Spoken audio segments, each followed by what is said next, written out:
يسعد مساكم، برحب فيكم من جديد. هلا معنا اكيد رئيس بلديه بعلبك جديد جدا موجود حيا، العميد المتقاعد اللي بنفتخر فيه كلنا، ابن المؤسسه العسكريه اللي كنا بنرفع راسنا فيها. خدم هالوطن سنين طويله، اخش كمان فرغ وقته بعد التقاعد تبعه يكون رئيس هالمدينه الحلوه مدينه الشمس بعلبك. يسعد مساك سياده العميد وسياده الرئيس كمان. يسعد مساك ومسا المشاهدين جميعا. حبيب قلبي، نحن اول شيء بدي ارحب فيك بمدينتك. اول شيء انه نحن بدنا كان رجل مثالي يكون رئيس البلديه هيدي، يكون يحب وطنه، والانسان اللي بيكون بالسلك العسكري بحب وطنه يكون اكثر من اي حدا تاني. ما عم شك باي حدا تاني، اكيد كلنا بنحب وطننا، بس بيكون عنده تميز اكثر لوطنه ومحبه لبنان. شوف عندك خطط القادمه بالنسبه لتطور مدينه بعلبك كمتطوره اكثر؟ ميرسي على المقدمة اللي يعني أجدت فيها وأعطتنا أكثر ما نستاهل أكرم. بالنسبة لمدينة بعلبك بالفعل هي مدينة تاريخية، مدينة عريقة جدا، فيها آثار وفيها يعني تراث عالمي، فهذه بتستاهل منا، بالإضافة لأهلنا بيستاهلوا أكيد قبل المدينة، بيستاهلوا كل خير وكل اهتمام. بس بقول لك شغلة بالبداية، نحن اهتمامنا بالأفضلية هو الإنسان ببعلبك. بعلبك ايه؟ هو الإنسان، لأنه إذا نمينا الإنسان وإذا اهتمينا بالإنسان كل مشاكلنا المستقبلية الاقتصادية والأمنية والاجتماعية كلها بتنحل. فعنا اهتمام مثل ما قلت لك، أفضلية مطلقة للناحية التربوية والناحية الاجتماعية والناحية الثقافية بمدينة بعلبك بشكل عام. بيجي بعدين عنا الاهتمام بالمدينة كمدينة سياحية، لازم نحن نأهلها لنقدر نستثمر هالمعالم السياحية الموجودة عنا على الصعيد الاقتصادي. وبتعرف انه السياحة كتير مهمة للاقتصاد الوطني اللبناني بشكل عام. فلبنان بلد سياحي أكثر ما هو زراعي أو تجاري أو صناعي. بعتقد ما فينا ننافس حدا صناعيا ولا فينا ننافس حدا زراعيا. كل الدول المحيطة فينا عندها منتوجات وعندها كلفة الإنتاج أقل من عنا، وبالتالي ما فينا ننافس، ما فينا نفوت على السوق العالمي بإنتاجنا الزراعي والصناعي.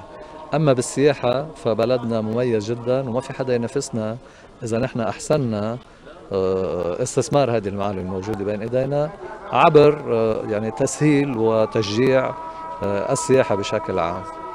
تأهيل المدينة كبنية تحتية من طرقات ومواصلات وخدمات لحتى تكون مدينة سياحية وتقدر تستوعب العدد الكبير من السواح الأجانب والمحليين يلي كلهم بحبوا يجوا على بعلبك ويشوفوا هذا المعلم التاريخي الفريد من نوعه بالعالم، يلي بنشوف حالنا فيه ويلي هو بالنسبة لنا هاجس كيف بدنا نحافظ عليه وكيف بدنا نخليه بأحلى حل وبأحلى. الحقيقة يعني على حسب ما نشوف انه كل الفنادق بعلبك فول، ما في اي محلات. يعني انا السياحة بعلبك مش معقولة حقيقة.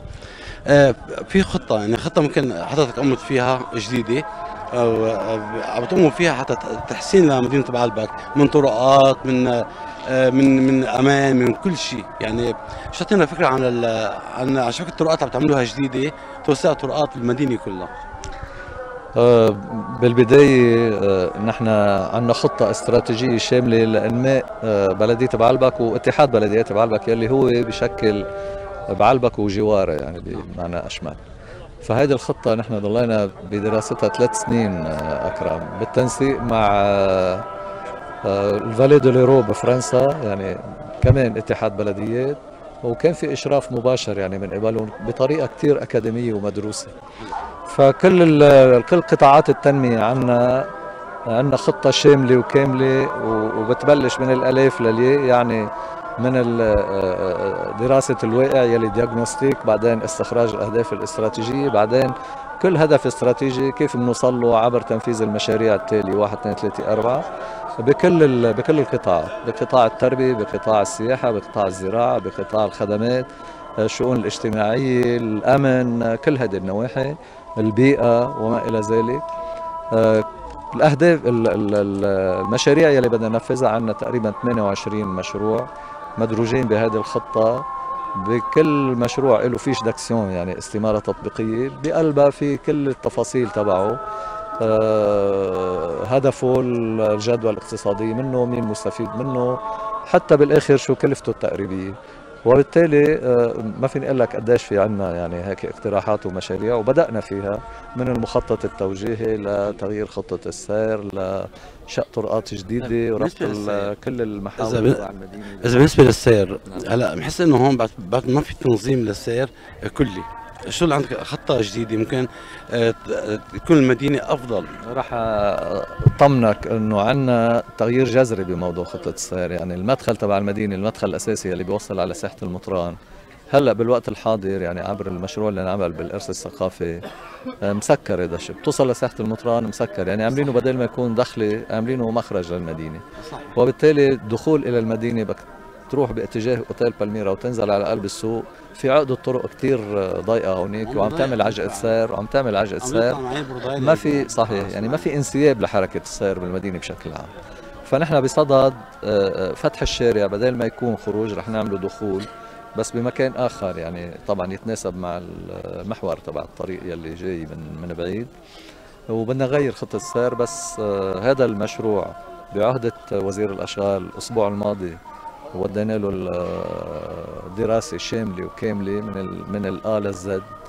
وعدنا انه خلال اسبوع لازم تكون ملزمة مهل التنفيذ، بس يخلص هذا الشارع اللي هو طوله شي 100 متر مش اكثر، يعني بقلب ساحة المطران مع عملية تجميلية للساحة بيغير بحركة السير بشكل اساسي. طيب عم نشوف هلا انه حسب ما نشوفه انك مشجع جدا، يعني اول مره اشوف انا رئيس بلديه مثلا جاي بحماس قوي، ومش كلامي هذا كلام الكل مشهود فيه انه عن جد مشجع تعمل شيء المدينه، انه الواحد بيكون حب انه يكون يشوف شيء حلو واجى بايده انه يعمل الشيء الحلو، هيك بحسك. فشو حلمك انه تكون مدينه بعلبك؟ لك بالبدايه الحلم كبير، يعني لازم الواحد يحلم، هذا شيء مشروع، بس بنفس الوقت لازم يكون واقعي ومثل ما بيقولوا يحط جراه على الارض. صحيح. فنحن احلامنا كبيره وعم نسعى لتامين الامكانيات الماديه، سواء من امكانيات البلديه الذاتيه باستثمارها بافضل طريقه ممكنه لتحسين المدينه، والسعي كمان لدى جهات المنحه والدوله الوزارات المعنيه لتامين الدعم المالي والتمويل لتنفيذ المشاريع اللي نحن بنحلم فيها. بس من هلا بقول لك انا بحلم اني اشوف مدينه بعلبك انظف مدينه بلبنان، انظف مدينه بلبنان، بحب شوفها آمنة ومستقرة، وهذا الشيء عم نشتغل عليه مع الأجهزة الأمنية من جيش وقوى أمن، ومشكورين يعني في تحسن بالوضع الأمني من شهر لليوم، في تحسن ملموس، وبنتأمل أنه هذا يستمر بعد انتهاء المهرجانات، لأنه كمان في عنا بالقلعة معرض خلال شهر أيلول كله تقريبا بده يستمر. بنتأمل من الأجهزة الأمنية إنه هذا العمل الأمني عمل دائم، يعني مش منقطع أو كذا، فلذلك بدها التدابير تضلها مستمرة إن شاء الله، وبيتحسن الوضع الأمني بشكل ملحوظ وبشكل أساسي بمدينة بعلبك وجوارها وبكل البقاع، وهذا بينعكس إيجابا مثل ما قلت لك على الاقتصاد الوطني بكل تأكيد، مش بس بعلبك وزحلة وبيروت وبكل لبنان. ست العميد ولا ست الرئيس بنقول لك اثنين سوا، شو توجه كلمة للمغتربين اللبنانيين الموجودين بأكثر من 20 مليون بالغربة، وتوجه للعرب عامة كل الناس عم يسمعونا؟ بالبداية بدي أوجه كلمة لأهل بعلبك، لمواطنينا بعلبك يلي بتأمل منهم أنه يتجاوبوا مع كل التدابير يلي تفرضها البلدية أو القوانين والأنظمة يلي بتحاول البلدية تطبقها، لأنه التجاوب معهم والتفاعل بيننا وبين المجلس البلدي وبين المواطنين في بعلبك هذا بيعطي الصورة الإيجابية وبيسهل كتير لإراحة الأجواء الموجودة وبتغيير الصورة عن مدينة بعلبك بشكل جذري. وبالتالي من هون بدي أتوجه للمواطنين أو لإخواننا العرب أكيد ولكل بقية الشعوب الأجنبية أنه هذا اللي موجود ببعلبك بيستاهل أنكم تجوا وتشوفوه، مهما كانت المسافات بعيدة ومهما كانت التكاليف كبيرة، مع أنه نحن بلدنا نسبيا مقبول، يعني ما انه كثير غالي بالنسبه لباقي البلدان. صحيح. بدنا نشكرك ست العميد وست الرئيس، فهذا رئيس بلديه وهذا رئيس ان شاء الله.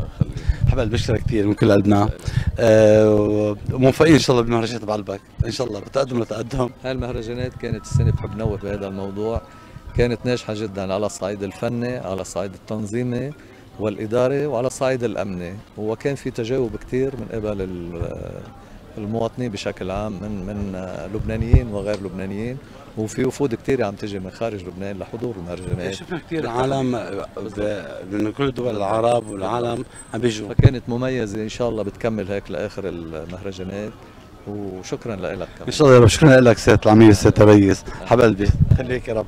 يلا بدك تفتح